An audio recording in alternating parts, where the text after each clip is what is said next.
There is something your doctor almost certainly did not say to you at your last appointment. When the human body begins to decline, it does not decline evenly. It declines from the ground up. Your legs weaken first, long before your memory slips, long before your heart complains, long before anything appears on a blood test. The large muscles of your thighs and your calves have already begun giving ground. Silently, politely, without ever once warning you. And here is the part almost nobody explains. Your legs are not weakening because you are getting older. Your legs are weakening because nobody ever told you what to put in the glass. One is a sentence, the other is a solution. I'm Dr. Paul Merrick. I've spent 30 years working with adults over 60 on exactly this problem, and today I'm going to give you that solution. 6 drinks, ranked from helpful to genuinely transformational, that protect the muscle you still have and give back the steadiness you may have quietly assumed was gone for good. This is education, not personal medical advice.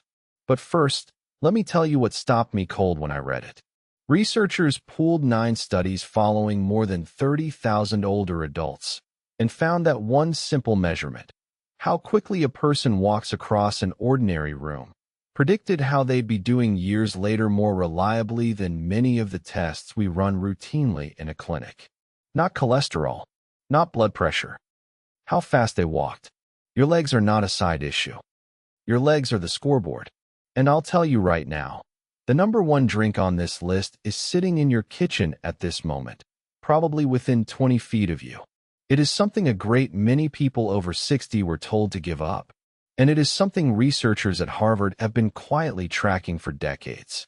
I'm saving it for last, because once you hear it, you will never look at your morning the same way again. Now, 6 to 1. Helpful to life-changing. Number 6. Green tea. I know. You expected something more dramatic. Stay with me, because what green tea does inside an aging leg muscle is not what most people assume. As we age, muscle cells accumulate what scientists call oxidative stress. Every cell runs a small engine, and engines produce exhaust. When you're young, you clear it efficiently. As the decades pass, the clearing slows, and that exhaust corrodes the machinery from the inside. The way rust works through the underside of a car left out too many winters. Green tea is unusually rich in compounds called catechins, which appear to help neutralize it. And the population data is interesting. Researchers following roughly 14,000 Japanese adults over 65 found that the most frequent green tea drinkers had a noticeably lower incidence of functional disability in the years that followed. They were more likely to still be dressing themselves, bathing themselves, moving through their own homes unassisted. An association, not proof, but a large, careful study. A woman I'll call Ruth, 76, a retired schoolteacher, came to me about fatigue. These stories are composites, but the patterns are real. Ruth had been drinking 4 diet sodas a day for 20 years. We changed one thing. 2 of them became green tea. 10 weeks later, the afternoon crash that had ruled her day since retirement stopped arriving. She was walking to the mailbox again, then to the corner, then around the block. 2 to 3 cups a day, and never with boiling water. Boiling scorches the catechins and turns the tea bitter, which is exactly why most people decide they don't like green tea. Let the kettle sit 2 minutes off the boil. Before we go on, I want 30 seconds from you. Leave a comment and tell me which one you've noticed. Maybe the stairs ask more of you than they used to. Maybe you catch yourself planning where you'll rest before you leave the house. Maybe getting out of a low chair takes a small push off the armrest now, when it never did. Tell me which one. I read them, and your comment may be the reason someone else finds this. Number 5. Tart cherry juice. If your legs ache at night. If they feel sore in the morning for no reason you can name. If you wake at 3 and cannot get comfortable. This one is for you specifically. Tart cherries, particularly the Montmorency variety, are loaded with anthocyanins, the deep red pigments that give the fruit its color, and among the most studied natural anti-inflammatory compounds we have. Inflammation in aging muscle behaves like a fire that never fully goes out. It doesn't roar. It smolders. Year after year, it degrades muscle fiber and the recovery process itself, which is why an effort that used to cost you nothing now costs you 2 days. Controlled trials, including work from Northumbria University in England, found tart cherry juice reduced markers of muscle damage and sped the return of strength after exertion. Most of that research was done in athletes, but the mechanism does not stop applying at 60. And there's a second gift almost nobody mentions.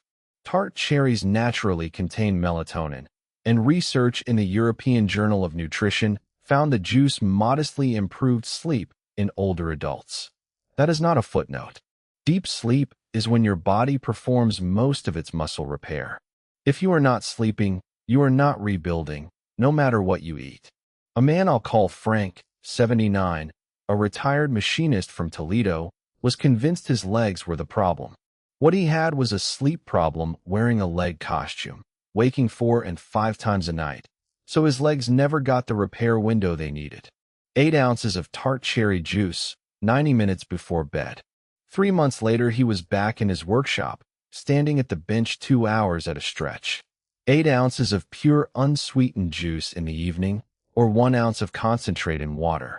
Read the label. Most of what's on the shelf is a cherry-flavored blend full of sugar. And be honest about calories.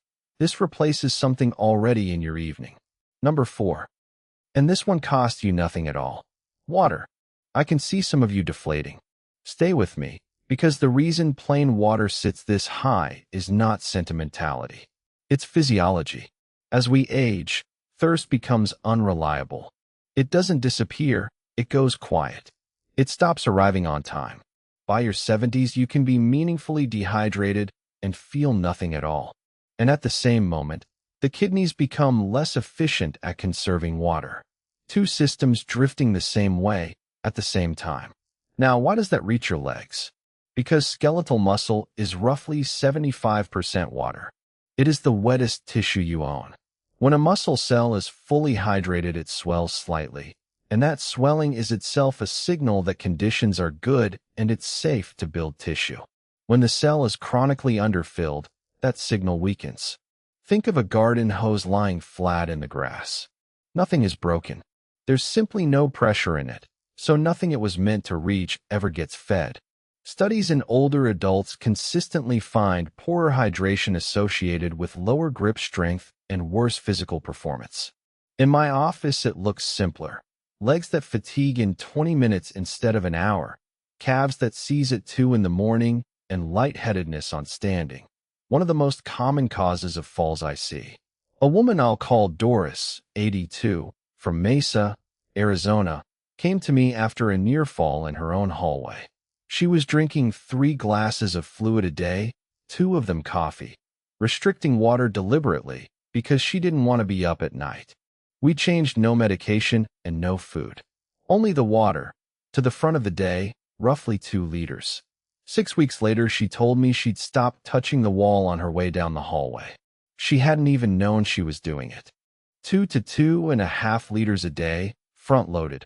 Most of it before 4 in the afternoon. So you're not trading steadiness for sleep. And one real caveat. If you have heart failure, kidney disease, or you take diuretics, your fluid target is a medical decision. Ask your physician for your number and use that number. If Doris's hallway sounds anything like yours, tap the like button. It helps this reach other people who need it. Now, number 3. Number 3. Kefir.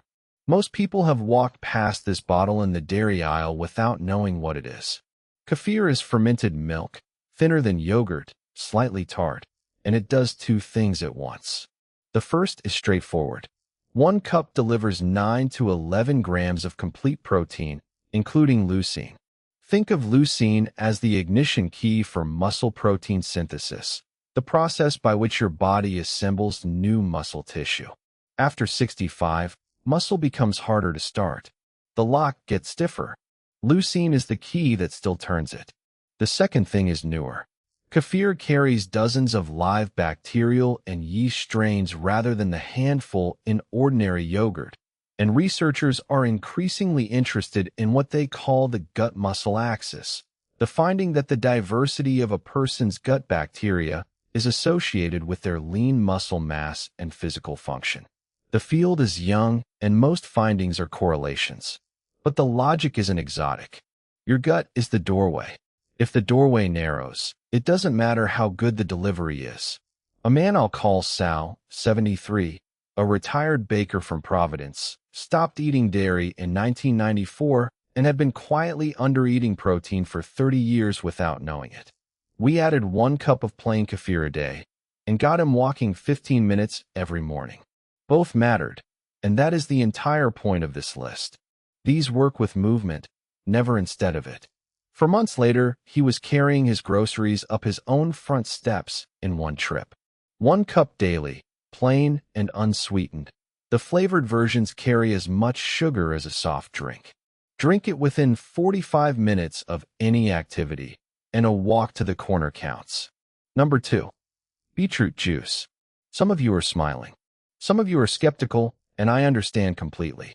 But this research is strong enough that beetroot juice has moved out of the fringe and into the recovery protocols of serious sports medicine institutions.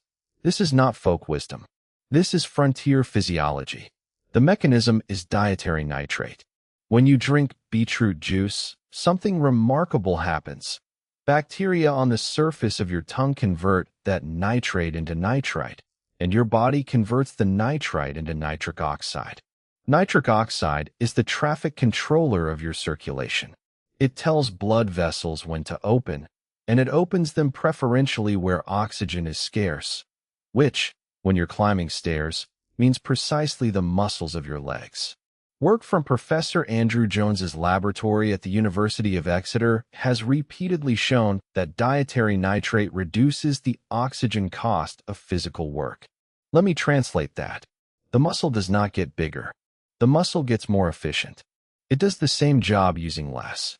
For a 78-year-old climbing to a second-floor bedroom, that's the difference between arriving winded and arriving fine.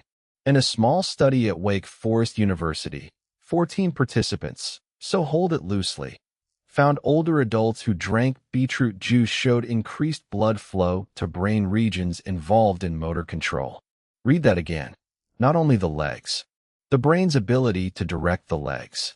For anyone worried about balance, about that half-second delay between deciding to step and stepping, that matters enormously.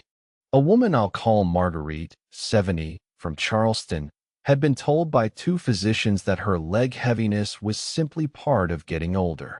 8 ounces of beetroot juice for mornings a week, alongside walking. 12 weeks later, she was back on the garden path behind her house, and she told me something I still remember. She said she had stopped calculating. She'd spent 3 years silently measuring every distance before she crossed it. She had stopped doing the arithmetic. 8 ounces, 2 to 3 hours before you plan to be active. And here is the most important practical detail in this video. Do not use antibacterial mouthwash. It kills the very bacteria on your tongue that perform the first conversion, and it can wipe out the benefit completely. People follow this protocol for months and get nothing for exactly that reason. One warning: beetroot juice genuinely lowers blood pressure. Wonderful, unless you are already on blood pressure medication. That is a conversation with your physician before you start, not after. And now, number 1. The drink sitting in your kitchen right now. The one a great many of you were told, somewhere along the way, to give up. The one researchers at Harvard have been following for decades. Number 1 is coffee. I know some of you expected a protein powder, something exotic. Stay with me, because what caffeine does inside an aging muscle is far more specific than it wakes you up. Start with the neuromuscular effect, because almost nobody explains this properly. When your brain signals your leg to contract, that signal must be converted into force inside the muscle fiber. And that conversion depends on calcium being released at exactly the right moment. Caffeine appears to enhance that release. So you generate more force from the same nerve signal. Nothing about your effort changes. The transmission simply gets less lossy. Caffeine also blocks adenosine, the molecule that builds up through the day and produces the sensation of heaviness. And this is the piece to hold on to. Caffeine is not adding fuel to the engine. It is releasing a brake that age has been slowly tightening. Then there's the population evidence.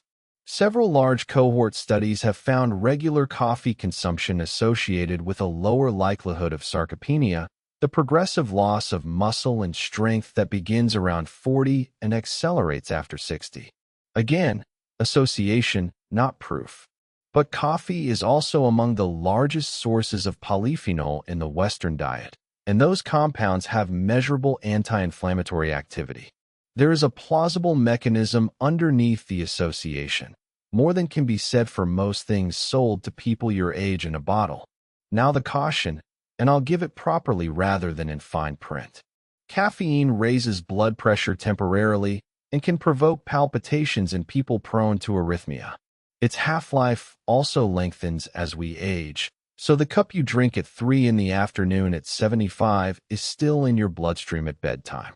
If you have a heart rhythm disorder, uncontrolled hypertension, or significant anxiety, this is a conversation for your physician. That's not a formality. That's the right call.